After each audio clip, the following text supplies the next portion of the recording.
কৃষি কাজ করা অনেক ভালো কাজ, কৃষি কাজ করা অনেক ভালো কাজ।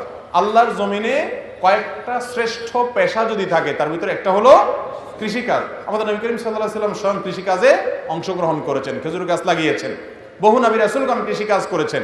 এবং কৃষিকাজ এমন গুরুত্বপূর্ণ কাজ যে এই যে দুর্ভিক্ষের ঘনঘটা শোনা যাচ্ছে সারা দুনিয়াতে, অর্থনৈতিক মন্দা, যুদ্ধের কারণে, নানা কারণে, এখন কিন্তু সারা দুনিয়ার সবার মুখে একই সুর যে খালি জায়গাগুলোতে গাছগাছাড়া লাগান, ঠিক না?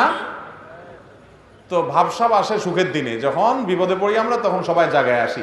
নবী করিম সাল্লাল্লাহু আলাইহি ওয়াসাল্লামের এত হাদিস আছে কৃষিকাজের ফজিলতের ব্যাপারে। মা মিন মুসলিমিন ইয়াজরাউ যারআন আও ইয়াগরিসু গারসান, কোন মুসলমান যদি কোনো গাছ লাগায়, কোনো চাষাবাদ করে, সেখান থেকে কোনো পশু পাখি খায়, আল্লাহ রাব্বুল আলামিন ওই লাগানোওয়ালা ব্যক্তিকে তাদের খাওয়ার কারণে সাদকার সওয়াব দিবেন। আমি প্রায় বলি যে আপনি 200 মানুষ খাওয়াতে পারবেন। আপনারা যদি আমি বলি 200 পিঁপড়া দাওয়াত দিয়ে খাওয়ান, অথবা 200 পোকামাকড়